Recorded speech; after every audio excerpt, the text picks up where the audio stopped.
కేంద్ర ప్రభుత్వ పథకంగా ఉన్న ఇన్సూరెన్స్ స్కీమ్ పక్కన పెట్టేశావు. నేనేదో ఉద్ధరిస్తానన్నావు. ఇవాళ రైతులకు నష్టపరిహారం చెల్లించలేక తప్పుడు లెక్కలు చెప్పే పరిస్థితికి వచ్చావు. ఇవాళ అధిక వర్షాల వల్ల తీవ్రంగా నష్టపోయిన రైతాంగానికి సహాయం అందని పరిస్థితి. వేల కోట్లు నష్టపోతే 100 కోట్లు నష్టపరిహారం చూపించే పరిస్థితికి వచ్చావంటే నీ వీనహి స్థితికి ఇది ఒక అర్థం పడుతుంది. రైతు వ్యతిరేకివి, ప్రజా వ్యతిరేకివి, చట్టాలను గౌరవించవు, రాజ్యాంగాన్ని గౌరవించవు, అన్నింటినీ నీ చెప్పు చేతుల్లో పెట్టుకొని రాక్షస ప్రభుత్వం ఒక శాడిస్ట్ మనస్తత్వంతో ఈ వ్యవస్థలను నాశనం చేశావు.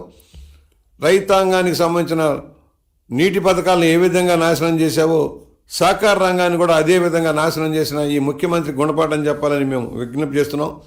సహకార రంగంలో జరుగుతున్న అన్ని తప్పుడు విధానాల మీద విచారణ జరగాల్సిన అవసరం ఉంది.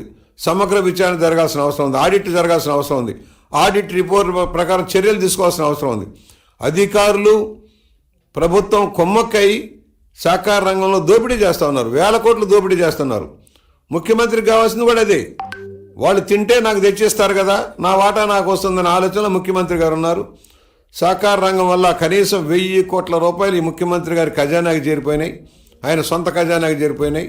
దీనివల్ల రైతాంగం నష్టపోయారని తెలియజేస్తూ సహకార రంగాన్ని పటిష్టం చేసుకోవాల్సిన అవసరం ఉంది. సహకార రంగమే ప్రజల స్ఫూర్తి. డైరీల్ని అమూలు కట్టబెట్టి ఏ విధంగా దోపిడీ చేసావో మనం చూసాం. ఆ అమూలు నత్తనడక నడుస్తూ ఉంది. రైతులకు ఇస్తామన్న సహకారం అందించలేకపోయావు, మద్దతు ధర ఇవ్వలేకపోయావు, అధికంగా బోనస్ ఇస్తానన్న అది ఎగ్గొట్టావు. రాష్ట్ర సంపదని అమూలు కట్టబెట్టి నీ వాటా నువ్వు తెచ్చుకున్నావు, కానీ రైతులకు ఒరిగింది ఏమిటి?